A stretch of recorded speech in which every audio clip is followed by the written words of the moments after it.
Bismillahirrahmanirrahim. Assalamualaikum warahmatullahi wabarakatuh dan selamat sejahtera semua. Baiklah, bertemu lagi kita pada hari ini dalam pengajaran dan pembelajaran di rumah. Jadi kita masuk terus kepada tema yang ke-9, tema baru iaitu ekonomi dan pengurusan kewangan. Okay. Ekonomi dan pengurusan kewangan. Okay, buka buku teks, boleh buka buku teks halaman 100 untuk kita pergi kepada kita punya pembelajaran hari inilah. Okay, jadi dah buka buku teks muka surat 100 tu, dia akan bagi satu grafik, grafik dan gambar. Ada di sini seorang murid yang sedang berangan-angan. Kita tengok secara sepintas lalu saja. Sedang berangan-angan. Kerana apa? Kerana tajuk dia beringat untuk cermat. Beringat untuk cermat. Sebelum tu tema yang ke-9 ni merupakan tema yang sangat relevan, sangat sesuai dengan kita punya suasana sekarang, yang mana ekonomi dan kewangan kita sekarang semakin tidak stabil. Cikgu tahu, kalau korang tak bagi tahu pun, cikgu sendiri tahu semua ada masalah kewangan lah. Tipulah kalau cakap duit tak cukup. Cakap duit cukup sangat. Sebenarnya semua orang ada masalah kewangan, terutamanya pada zaman sekarang lah, zaman di mana berlakunya COVID-19 dan kemudiannya sektor-sektor pelancongan, sektor-sektor ekonomi semua sekali tutup dan terjejas, menyebabkan kita punya pendapatan pun terjejas. Baik. Jadi dengan tu kita kena beringat. Beringat kerana ketika kita membuat pembelian tu, kita kena ingat sebelum kita membeli sesuatu yang tidak perlu, kita kena ingat perlu ke kita beli benda tu. Dan sentiasa cermat untuk membeli. Bukan yang kita kata sekarang kita kedekut tapi kita kena fikir dalam jangka masa yang panjang lah.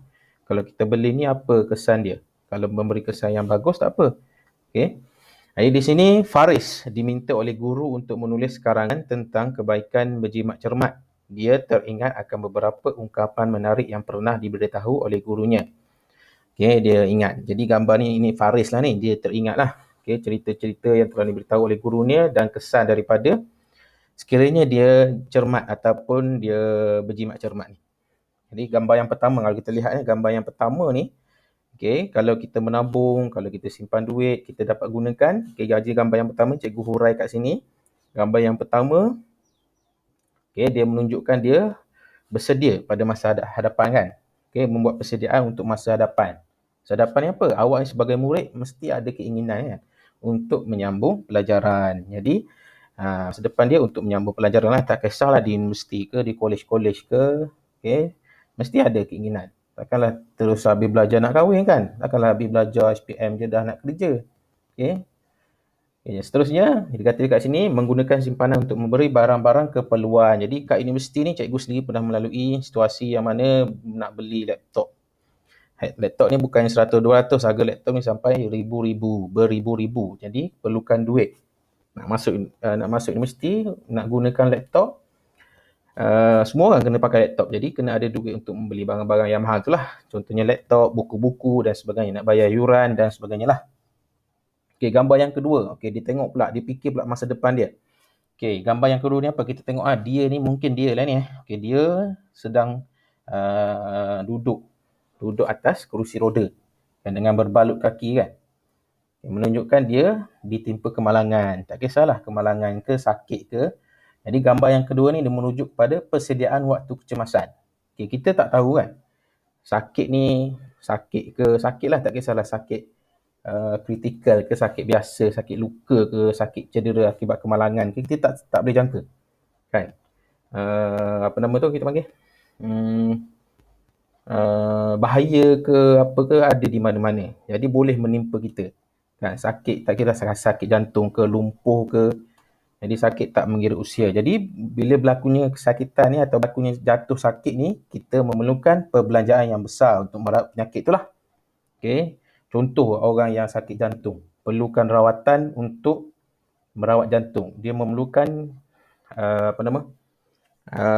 perbelanjaan yang sangat besar.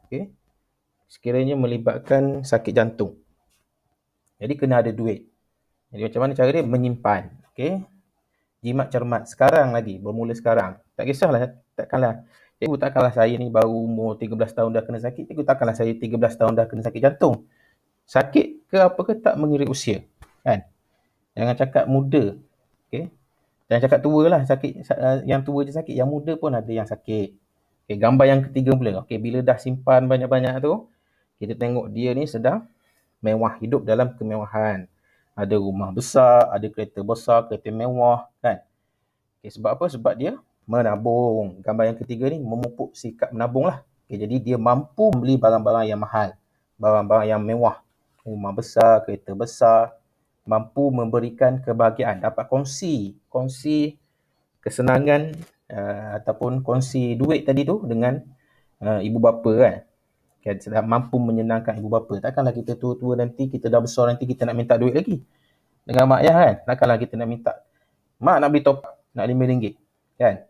Patutnya kita yang memberi duit, bukannya kita yang meminta. Betul? Okay, gambar yang seterusnya tak ada dah. Okay, ada 3 gambar kat sini, gambar yang dia bayangkan. Jadi di sebelah kiri dan kanan dia ada 2 peribahasa. Okay, ada 2 peribahasa. Yang pertama, sediakan payung sebelum hujan. Jadi kita tak boleh sangka kita ni dapat kena apa-apa, kan? Kena jatuh miskin ke, tiba-tiba kita punya bisnes tak laku ke, kita jual burger, kan? Tiba-tiba COVID pula, kena tutup pula malam, tak boleh berniaga, kan? Masa tu lah masa orang nak cari burger malam patutnya. Tapi orang disebabkan berlaku COVID ni, kerajaan tak benarkan berniaga pada waktu malam, jadi tak adalah perniagaan kita, tak adalah duit kita, kan? Tak adalah sumber pendapatan kita. Jadi kena sedia. Bila berlaku je macam tu, dah okay, ada duit backup, ada duit tambahan nak guna. Kan? Tak kisahlah nak tukar perniagaan lain ke dan sebagainya. Jadi kita sediakan dulu sebelum hujan. Okay, yang seterusnya, ingat sebelum kena, jimat sebelum habis. Okay, sebelum dah kena jatuh bankrupt tu, kita dah beringat dah. Nanti esok lusa mungkin ada sakit lain. Esok lusa mungkin ada COVID lagi. Esok lusa bulan depan mungkin PKP lagi, tak boleh berniaga lagi. Jadi kita kena ingat. Dan juga jimat sebelum habislah, sebelum kita habis duit kita tu, kita kena berjimat. Okay, ada 2 peribahasa kat sini. Jadi cikgu tambah lagi 2. Okay, ukur baju di badan sendiri. Sebelum melakukan pembelian, sebelum kita membeli, sebelum kita shopping, kita kena ukur dulu baju kita. Ukur baju kat badan kita dulu, kan? Okay, bukan maksudnya ukur baju tu, ukur baju dia peribahasa. Ukur baju ni maksudnya kita kena tengok kemampuan kita. Mampu tak kita untuk beli tu? Kalau kita beli tu, apa yang manfaat kita dapat? Yang seterusnya, tepuk dada tanya selera lah. Okay, yang ni kita tepuk dada kita. Betul ke apa yang aku buat ni? Pilihan yang kita buat ni betul ke? Alhamdulillah. Okay, ni adalah gambar. Jadi sebenarnya, okay, ni bukan aktiviti, ni sekadar orang kata menimbulkan apa nama tu? Idea-idea lah. Okay, idea-idea ataupun memberi rangsangan kepada anda lah untuk berfikir kepentingan daripada berjimat cermat tu. Okay, sekadar rangsangan sahaja. Jadi bukan aktiviti lagi. Aktiviti dia apa? Aktiviti dia di atas ni. Berdasarkan bahan rangsangan, okay, ni kita dah rangsangkan fikiran kita tadi. Dia suruh hasilkan karangan yang berkaitan dengan langkah-langkah berjimat cermat. Okay, jadi dia nak tahu apa langkah-langkah, apa cara-cara kita untuk kita jimat cermat. Okay, apakah cara kita, apakah kaedah kita untuk kita berjimat cermat. Okay, langkah-langkah dia. Jadi kat sini cikgu ada sediakan 1 langkah. Okay, jadi langkah-langkah berjimat cermat, cikgu sediakan 1 isi. Okay, isi yang pertama iaitu membuat perbandingan harga. Cara untuk kita berjimat cermat yang pertama ialah membuat perbandingan harga. Okay, ingat tadi dia suruh kita hasilkan karangan. Sekarang cuma buat isi saja. Jadi isi yang pertama ni ialah membuat perbandingan harga. Okay, sebelum kita membeli, kan. Okay, kalau kita nak beli, contoh kita pergi ke kedai Pasaraya Ion. Pasaraya Ion dia jual baju Adidas. Okay, dia jual baju Adidas tu dengan harga RM120. Okay. Lepas tu pergi pula ke Maiden. Maiden pun jual baju yang sama Adidas dengan harga RM100. Tadi RM120. Sekarang RM100. Orang yang bijak, Okey, pengguna yang bijak ni takkanlah nak ambil harga RM120 kan. Mesti ambil yang harga RM100. Jadi kita membuat perbandingan harga. Jadi kat sini cikgu pecahkan kepada 4 isi. Dalam perenggan isi ni kita ada 4 ayat. Okey, ada 4 ayat. Okey, ada 4 ayat lah dalam satu perenggan tu. Jadi 4 ayat dia apa? Cikgu ada terang itu banyak kali dah sebenarnya kita dah buat latihan berkenaan dengan karangan ni. Cikgu ulang balik saja, kita ada ayat yang pertama, ayat isi, ayat yang kedua, ayat huraian, ayat yang ketiga, ayat contoh dan ayat keempat, ayat kesimpulan kecil. Jadi total semua sekali ada 4 ayat dalam satu perenggan. Jadi ayat yang pertamanya, simple je. Cikgu buat yang paling senang saja ayat ni. Tak ada ayat yang terbelit-belit apa, tak ada. Jadi ayat isi dia, isi ni tadi membuat perbandingan harga. Isi dia ni. Isi dia ni iaitu membuat perbandingan harga ni. Antara langkah berjimat cermat adalah dengan membanding harga sebelum melakukan pembelian. Jadi kita membanding harga sebelum melakukan pembelian. Itu ayat isi dia. Isi dia. Sebab tadi dia nak langkah-langkah berjimat cermat. Jadi isi dia yang pertama, ayat isi dia, antara langkah berjimat cermat adalah dengan membanding harga sebelum melakukan pembelian. Ayat seterusnya, ayat kedua ialah ayat huraian. Huraian kepada membanding harga ni. Pengguna yang bijak akan membuat tinjauan dahulu sebelum membeli. Tinjauan ni maksudnya kita survey lah, kita riki-riki. Kita tinjau dulu, kita tengok dulu. Kat sini harga dia macam ni, kat sini harga dia macam ni. Itu maksudnya tinjauan. Pengguna yang bijak akan membuat tinjauan dahulu sebelum membeli. Hal ini kerana terdapat banyak pilihan barang dan harganya juga berbeza-beza. Jadi maksudnya samalah. Kita dah buat tinjauan, mesti harga dia beza-beza. Takkanlah harga dia sama. Takkanlah kat tempat ni harga dia macam ni, harga dia pun macam ni. Dia mesti di tempat tu harga dia mungkin ada rendah sikit, kat sini ada harga tinggi sikit dan sebagainya lah. Jadi kita kena buat tinjauan. Ayat yang ketiga, ayat contoh. Ayat yang ketiga ialah ayat contoh. Jadi sebagai contoh, harga motosikal Yamaha Y15 di kedai Aseng lebih mahal berbanding di kedai Lim. Itu contoh. Nak beli motosikal kan, awak dah habis belajar kan, awak contohnya dah form 4 nanti, minta dengan ayah nak beli motor. Jangan terus pergi beli je kat satu kedai. Buat perbandingan harga, buat tinjauan dulu sebelum buat pembelian motosikal tu. Pergi tengok kedai ni.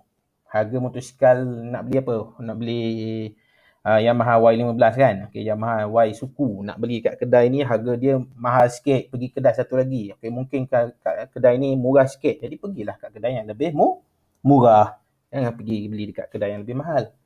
Jadilah pengguna yang bijak. Ayat yang terakhir dalam perenggan isi ni mestilah ayat kesimpulan kecil. Apa dia ayat kesimpulan kecil ni? Kita ulang balik saja. Daripada ayat isi ni. Kita ulang balik saja. Sehubungan dengan itu, sebagai pengguna yang bijak, kita perlu membandingkan harga dahulu sebelum melakukan pembelian. Kita ulang balik saja ni, ayat dia ni. Membanding harga kan. Sebagai pengguna yang bijak, kita perlu membandingkan harga sebelum melakukan pembelian. Sangat senang.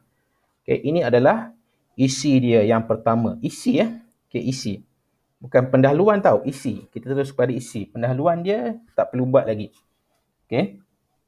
Siap satu isi. Simple je kan? Jadi macam mana rupa bentuk isi dia? Macam ni lah. Ni yang cikgu buat dalam bentuk perenggan lah. Dah jarak satu jari kat sini, dua jari kat sini. Jarak ni. Dah jarak dua jari kat sini, ada dua jari, jarak dua jari, kita buat perenggan. Jarak dua jari. Lepas tu kita buat perenggan. Antara langkah berjimat cermat adalah dengan membanding harga sebelum melakukan pembelian.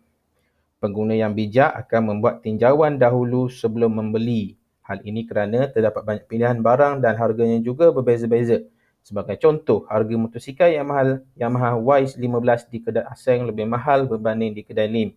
Sehubungan dengan itu, sebagai pengguna yang bijak, kita perlu membandingkan harga dahulu sebelum melakukan pembelian. Simple je. Ada 4 ayat kat sini.